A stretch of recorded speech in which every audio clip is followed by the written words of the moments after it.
Devin Larratt recently launched his own training cards on his armbet app. A really exciting and interesting concept. We will talk about that later in this video. But before that, a big player has emerged out of nowhere in US in the super match arm wrestling world. And to be honest, this is going to be one of the best super match cards that USA has ever seen.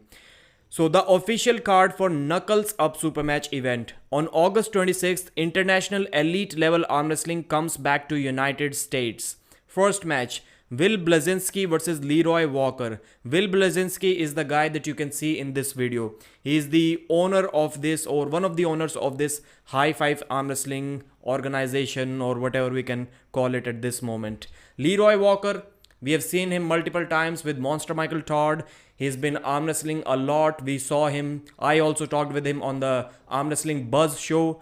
One of the strongest human beings on earth. USA's strict bicep curl record holder. Really strong individual. And right now, he's going all in arm wrestling. He's giving it all.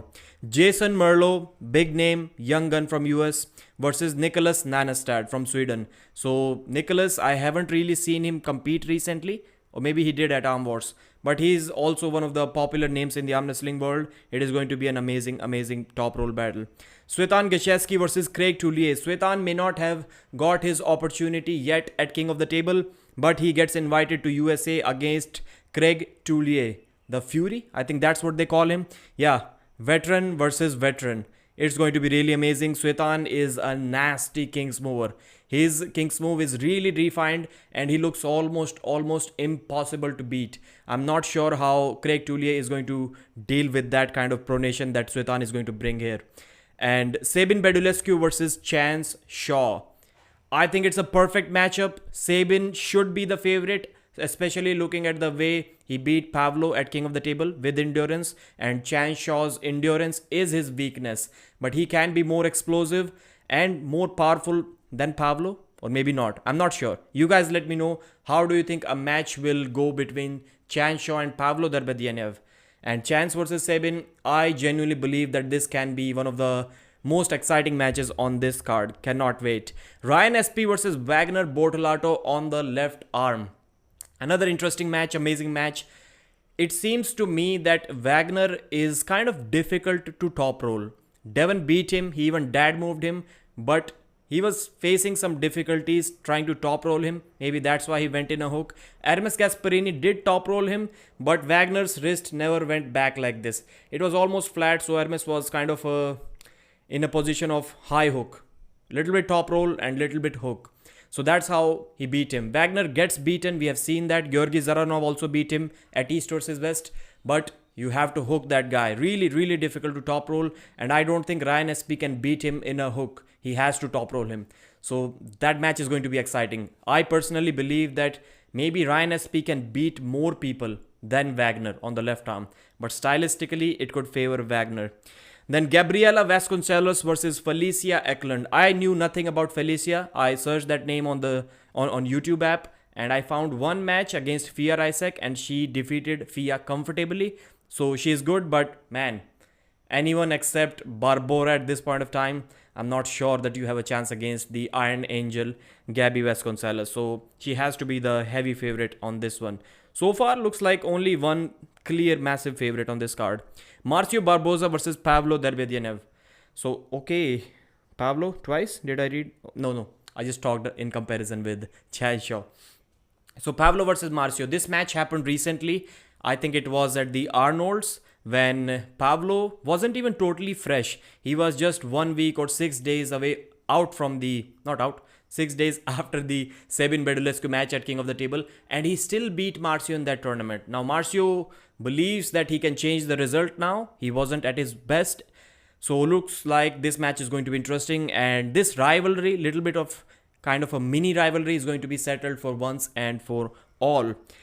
I'll have to say the rate at which Pavlo is progressing, even though he's almost as experienced as Marcio in arm wrestling, I'll say Pavlo should be a very slight favorite in this match, unless he deals with endurance issues like he faced in the Sabin Bedulescu match. Then the main event, Dave Chaffee versus Yordan Sonev. Yordan Sonev is the favorite of North America right now. People are inviting him in Canada, now in USA as well. I think Jordan has the perfect style to beat Dave Chaffee. Long arm, incredible hooking ability, but I just don't think he is strong enough. The horsepower level is not there. He may try to hook him, he may even hook him, but Dave Chaffee can still go through his hook even if Jordan is able to set that hook, and that's a big if. So I'm going to go with Dave Chaffee in that match. So overall, amazing card. I'll say not at the level where King of the Table or East versus West should start getting worried. Not at their level yet, but it's a good start. In USA, we have Monster Factory, now this card, and we have Be Strong Arm Wrestling in Canada. So looks like USA is also catching up in terms of arm wrestling promotions. Maybe WL is also going to come back, but the uniqueness or the USP that King of the Table has is premium matches, one premium match, and uniqueness or USP that East versus West has is premium matches plus more premium matches. So they are kind of difficult to catch, but man, it's really exciting time for arm wrestling. Moving on to the second news, Devin Larratt uploaded a video where he has launched his own arm wrestling cards. It's not like East versus West, it's literally playing cards. They've just changed the faces, the traditional faces of the kings, the symbols of ace, the queens, the jacks and the sparrows. They've changed everything, and this looks like an interesting concept. So armbet playing card deck includes 54 cards listed plus 2 jokers. So aces, kings, queens, jacks, perfect tens, and on the bottom side we have YouTube 3s, terrible 2s, and jokers are Travis Bagent and Devin Larratt himself. Wow, interesting concept. And something interesting I found is that on YouTube 3s, so right above the bottom, we have Coach Ray and Derek Smith, and above that is Paul Italia. Devin must have been trying to, he must be trying to portray himself as funny while doing that. Paul Italia is above Coach Ray and Derek Smith. That's really interesting. Cobra Rhodes, Tom Nelson, and jokers are Barry Bond, John Dabo, Beaver Pumper, Jonathan Laba. Yeah, it's an interesting concept. The price for me, it's showing like 3,000 rupees. I'll translate that into dollars, whatever it is. Seems to be on the high side. I'm personally not into playing cards, not my gig, but man, if you enjoy it, it can be a really interesting concept. I'm really liking it.